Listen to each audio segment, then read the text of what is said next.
nice. That doesn't look ominous at all. No worse than your average travel lodge. Oh, what's happening, fuckers? You know, after I accidentally discovered time travel, I've been quite frivolous with it. Instead of doing the obvious things, I've been hopping through time, pinching valuable shit, to become so immensely wealthy that I can personally commission another Sly Cooper game, because it's not happening otherwise. Look, there's some really valuable shit in this cave, so you wait here, and enjoy this look at Sly 4 Thieves in Time. So, let's get into it.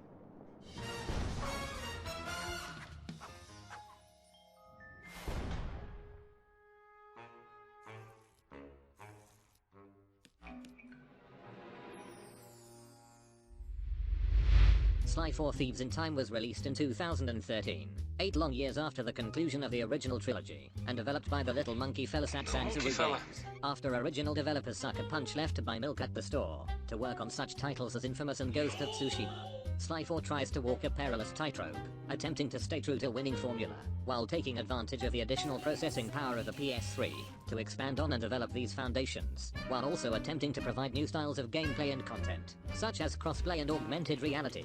The plot once again follows our clan of rabies carriers on a quest through time. After pages start vanishing from the Cooper family copy of Stealing Shit for Dummies, they must travel through various eras of history, discovering who is responsible, and ensure that future generations know the correct technique for stealing phones from the local shop.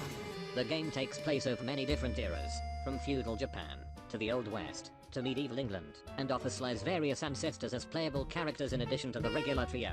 Thank God they don't go to modern-day England. You need to break into this local corner shop and steal the liquid cartridges stored inside.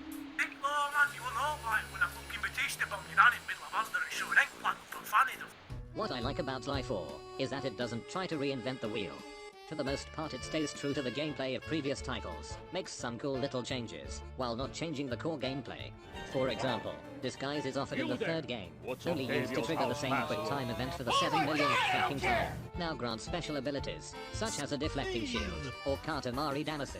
The new characters are now also playable outside missions, with Sly's ancestors also offering new gameplay styles. One even rips off Red Dead Redemption, which is really fucking cool. Additionally, the game reintroduces collectibles throughout the game's vast hub worlds.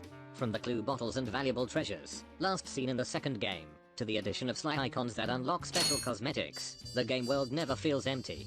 Some collectibles are only reachable once abilities are unlocked later in the game, so there's solid replay value in going back to previous areas. And for the 3 of you watching that own a PS Vita, Sly 4 offers a cross-save feature allowing the transfer of a save between the 2 versions, though that would actually require you to own one.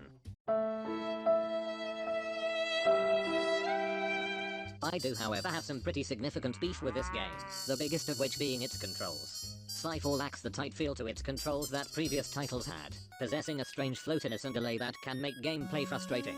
This, when combined with the bizarre decision to arbitrarily change the controls for certain moves, is what I imagine being old and having arthritis feels like. Knowing what to do, but not being able to do it consistently.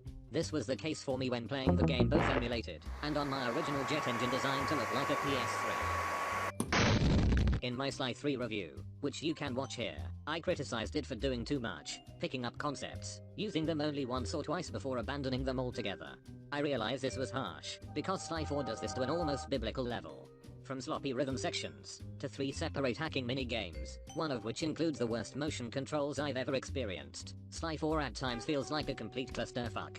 Listen, I get motion controls were very much the style of the time, but seriously, fuck motion controls. At least it's not as bad as PlayStation Move Heroes. Oh my god! What's wrong with your face? In terms of presentation, Sly 4 is good, but nothing extraordinary.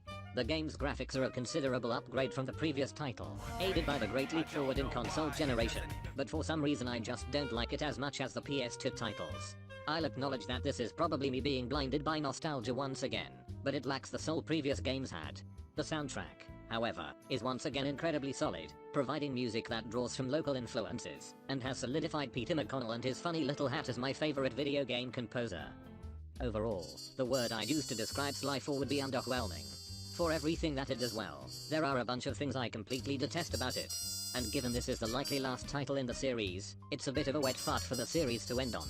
Anyway, we finally did it. 4 games in 4 years. That is some real commitment to nonsense. There wasn't anything in the cave. Turns out we're in prehistoric Milton Keynes, so I'm gonna go watch the Great Concrete Cow Migration, and wait for Sony to call me for ideas for a sequel.